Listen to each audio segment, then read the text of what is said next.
उनसे उनकी पार्टी की संगठन नेता है स्मृति ईरानी, उन्होंने यहाँ तक कभी कह दिया दुर्गा पूजा में कि देवी दुर्गा जो थी एक सेक्स वर्कर उन्होंने पेश किया है।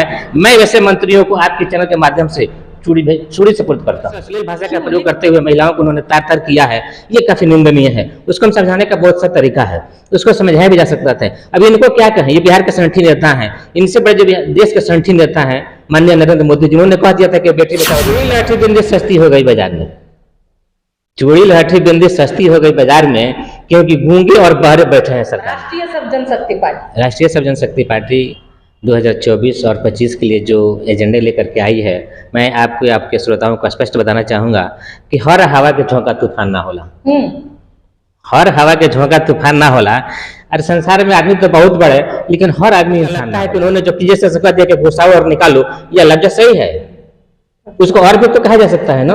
अब सीधा कह रहे हैं घुसाओ निकालो, अरे घुसाओ निकालने का मतलब क्या होता है? सीधा कहो ना जी कि सेक्स केवल पेपर में होता है, कागज में होता है। अगर सही में लोग विकास किए हैं तो अकेले चुनाव लड़े। हम इनको अपील करते हैं कि देश के जितने भी नेता हैं बड़े बड़े, आप अपने चैनल से दिखाइए, इसकी आवाज उठाइए कि जितने भी नेता हैं, चाहे मोदी जी हैं, चाहे बिहार के संगठन नेता हैं, चाहे तेज प्रताप है, चाहे तेजस्वी, कोई भी नेता है, अगर उसमें दम है, विकास का काम किया है तो अकेले लड़े, जिस तरह से राष्ट्रीय सब जनशक्ति पार्टी अकेले चुनाव लड़े। हकीकत न्यूज और इस वक्त है गोपालगंज के हथुआ में, और राष्ट्रीय सब जनशक्ति पार्टी के कलिंदर कुमार हमारे साथ जुड़ेंगे और उनसे बात करेंगे कि 2024 और 2025 की चुनाव को लेकर सभी लोग अपनी अपनी तैयारियां कर रहे हैं। चीज जो नीतीश कुमार ने विधान परिषद में बयान दिया है, उनको तो पहले ही कर देना चाहिए कि जो जनसंख्या को लेकर के हम नियंत्रण की बात करते हैं, तो क्या उन्होंने इसमें गलत की बात करते हैं और किस तरह से लोगों को ज्ञान संपरोसने की बात करते हैं। मनोज तिवारी ने पहले भी कहा था, कई बार हम सुने हैं कि जिस तरह से ये लोग बिहार के युवाओं को बेरोजगार बनाते हैं, बिहार के युवाओं पर लात रह करके बेरोजगारी, लेकिन सत्ता में आने के बाद युवाओं को खा जाते हैं। ये ऐसा आंधी लाऊंगा, ऐसा तूफान लाऊंगा कि जो हर जुर्म से टकराएगा, और नए अंग्रेज आए हैं, नया गांधी बनाऊंगा। इन लोगों को सुधारने के लिए देश के सभी नागरिकों को जागरूक होना पड़ेगा, खासतौर से शिक्षित और पढ़े लिखे जो लोग हैं उनको जागरूक होना पड़ेगा, उनको अपना अधिकार पहचानना पड़ेगा। किसी भी कोने से बिहार में आने के लोगों को टिकटें नहीं मिल रहे हैं, लोग बाथरूम में सफर कर रहे हैं। हमने स्पष्ट जनता से निवेदन किया है कि आप जिस भी नेता को चुने हैं, आपका जो भी प्रतिनिधि है, उसको आप 5 सवाल पूछिए कि विगत 5 सालों का 5 जवाब दीजिए, हमको विकास बताइए, और नहीं तो जनता से विनती करेंगे नंगा करके मारे। तो ये तो विकास की जो बात करते हैं, विकास की गंगा धारा, तो गंगा की धारा यानी धरातल पर बह रहा है, लेकिन दिखाई नहीं दे रहा है। वही हाल है कि भगवान सब जगह है लेकिन दिखते कहीं नहीं है। बिहार में दान बंद है लेकिन सब जगह मिल रहा है। देखिए, हम रुपेश सिंह, राष्ट्रीय स्वयं सेवी पार्टी से राष्ट्रीय महासचिव। हमारा मोटो है कि एक को चुनिए, नेक को चुनिए, अच्छे को चुनिए और सच्चे को चुनिए। बिहार के विकास के लिए बिकाऊ नहीं टिकाऊ चाहिए।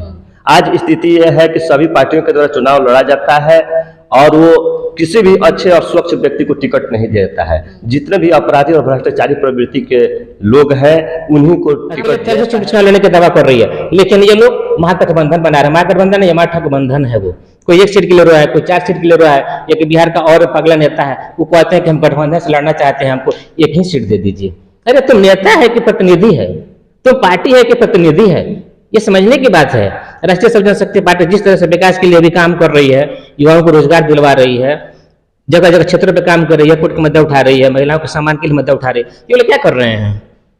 महिलाओं के सम्मान की आपने बात किया, तो महिलाएं जिस प्रकार से कहाँ देख रहे हैं, सम्मानित कहाँ हो रही है? आपने अपने पार्टी से कहा कि महिलाओं का सम्मान की बात, लेकिन महिलाएं आज सुरक्षित नहीं है। जिस प्रकार से कहा जाता है कि बेटी पढ़ाओ, बेटी बचाओ, महिला सशक्तिकरण, इस प्रकार से महिला सुरक्षित है। जिस प्रकार से आपने देखा कि देखिए, ये लोग जुमलाबाज नेता हैं, बात करते हैं कुछ और, करते हैं कुछ और। हमने पहले भी कहा था, फिर कह रहे हैं। भाषा में उन्होंने बोल दिया, बिहारी तो वैसे ही रेड होते हैं, उन्होंने उसी भाषा में उसको। जनशक्ति पार्टी की जो चुनाव होने वाली है 2024 और 2025 को लेकर के, इनका मोटो क्या है, आइए हम बात करते हैं उस पर। राष्ट्रीय सब जनशक्ति पार्टी का जो मोटो है, बिहार और देश के विकास के लिए राष्ट्रीय सब जनशक्ति पार्टी जो सोच लेकर के आई है, वो चंद मिनट में, चंद शब्दों में आपको मैं समझाना चाहता हूँ।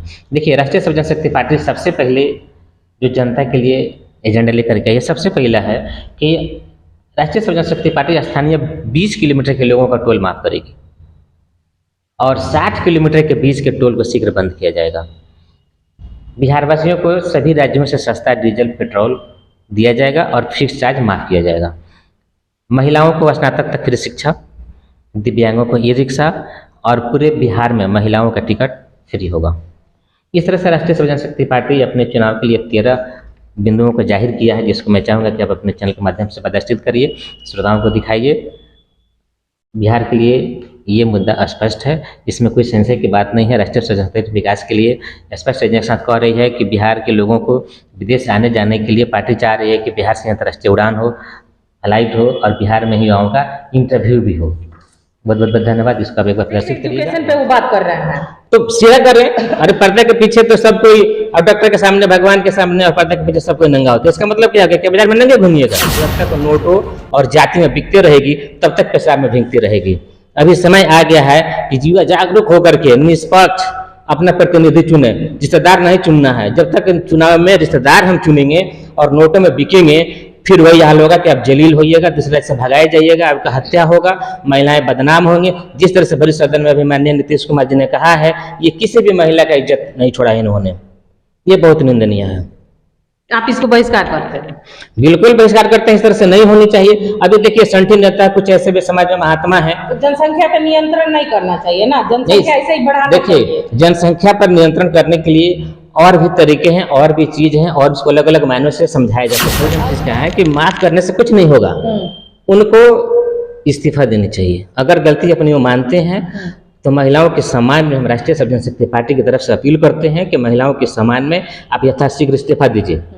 और इस्तीफा नहीं दीजिएगा तो हम देश के सभी महिलाओं से अपील भी करते हैं कि आने वाले चुनाव में इनको जरूर सबक सिखाना चाहिए। अगर नहीं सिखाइएगा तो ये आदमी जिस तरह से संठी नेता हर बार महिलाओं को बदनाम करता है। अभी देखिए आंगनबाड़ी सेविकाएं रोड पे, सड़क पे बौछार मार करके उनको जिस तरह से पानी की बौछार मार करके लाठियों से पीटा। अरे उस निर्लज आदमी को समझ है कि महिलाओं के सिर पे जब पानी फेंकिएगा तो क्या होगा, उसका इज्जत तार तार हो जाएगा। बाहर भी नंगा किया, अंदर भी नंगा किया। इससे संठी आदमी कहाँ है जो नंगा आदमी? यानी उम्र हो गया है उनका।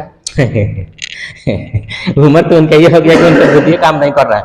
जाते हैं किसी को श्रद्धांजलि देते तो फूल उठा के किसी पे चढ़ा देते हैं। श्रद्धांजलि देते हैं किसी और को, अब फूल उठा के चढ़ा देते हैं किसी और को। ये तो स्पष्ट दिख रहा है कि आदमी संठी हो चुका है। यानी कि इनको अभी अब उनको यथाशीघ्र इस्तीफा दे देनी चाहिए। और बिहार की सभी जनता से हम अपील करते हैं कि आप विकास के लिए पार्टी ही नहीं, जितने भी पुराने संठी नेता हैं जिन्होंने पिछले चुनाव में जो वादा किया है, जैसे तेजस्वी यादव ने कहा था कि हम 15 लाख युवाओं को रोजगार देंगे, नीतीश कुमार ने कहा कि हम 10 लाख युवाओं को रोजगार देंगे, और माननीय नरेंद्र मोदी ने कह दिया कि हम हर साल 1 करोड़ युवाओं को रोजगार देंगे। रोजगार तो इन्होंने दिया नहीं है। जिस तरह से रोजगार छीन लिया है, तो जो वादा किया था नहीं किया तो जनता इनको नंगा करे, गोबर से नहलाए, भगाए अपने अपने क्षेत्र से। अच्छा, जब वादा करके नहीं करते उसको रखने से क्या फायदा है जी? अगर ये सही में जनता की ऐसी हैं तो अकेले चुनाव क्यों नहीं लड़ते हैं? आप विकास पुरुष कह रहे हैं अपने आप को, सुशासन पुरुष कह रहे हैं, तो अकेले चुनाव लड़िए। 10 सीट पे क्यों जाकर किसी के सामने नाक रगड़ रहे हैं? जिस तरह से हम अकेले चुनाव लड़ रहे हैं, आप भी लड़िए। और हम आपके चैनल के माध्यम से सभी जनता से निवेदन करते हैं कि आने वाले समय में राष्ट्रीय सर्व जनशक्ति पार्टी देश के सभी युवाओं से अपील करती है कि पार्टी सभी सीटों पर चुनाव लड़ेगी, अकेले लड़ेगी, किसी के साथ गठबंधन नहीं है। और जिस भी युवा के अंदर, चाहे वो महिला हो, पुरुष हो, ट्रांसजेंडर हो, किन्नर, कोई भी हो, अगर वो उसको लगता है कि नहीं हम समाज के लिए कुछ करेंगे, करने की लालसा है, तो राष्ट्रीय सर्व जनशक्ति पार्टी आपको स्वागत करती है। आइए, पार्टी आपको निष्पक्ष निःशुल्क टिकट देगी, अपना विचारधारा भी देगी और सहयोग भी करेगी। पार्टी टिकट के लिए कोई पैसे की मांग नहीं करती है। बस पार्टी की टिकट देने के लिए एक शर्त है कि हम अपराधी और बलात्कारी को टिकट जाता है, चुना जाता है और 2 करोड़ में टिकट बेचने का काम करते हैं। आज तक इन लोगों के द्वारा जनता का कोई काम नहीं किया गया है। अगर ये लोग स्वच्छ अगर चुनाव ये लड़ते और स्वच्छ लोगों को टिकट देते तो आज हर क्षेत्र का विकास हो गया होता। आज बिहार की स्थिति है कि हमारा बिहारी नौजवान जो है पलायन पर विवश है। रोजगार चाहिए तो दूसरा राज्य है, शिक्षा चाहिए तो दूसरा राज्य है, इलाज के लिए दूसरा राज्य है, और वहाँ अपने ही देश का नागरिक जो है हम लोगों को बिहारी के नाम से अपमानित करता है और मार कर भगाता है। तो बिहारी का अपने ही देश में सम्मान और इज्जत नहीं है, तो मजबूर है किसी और प्रांत में जाने के लिए। जी, तो आज बिहार में इन नेताओं के द्वारा तो कुछ विकास का काम किया नहीं गया है। वो विवश लाचार बेचारा क्या करेगा? रोजी पेट का सवाल है, भूखा मर्द क्या नहीं करता। तो आज दो रोटी चंद पैसा कमाने के लिए दर दर का ठोकर खाना पड़ता है। और फिर भी बिहार की स्थिति है कि जाति और धर्म के नाम पे यहाँ लोग चुनाव लड़ते हैं और लड़ाते हैं और एक दूसरे को छलने का काम करते हैं। तो हमारी पार्टी किसी भी सीट पे, चाहे वो MP का चुनाव हो चाहे MLA का चुनाव हो, कहीं भी किसी भी सीट पे टिकट बेचने और खरीदने का काम नहीं करेगी। हम अच्छे और स्वच्छ लोगों को चुन करके। हम रुपेश सिंह, राष्ट्रीय जनशक्ति पार्टी से राष्ट्रीय महासचिव।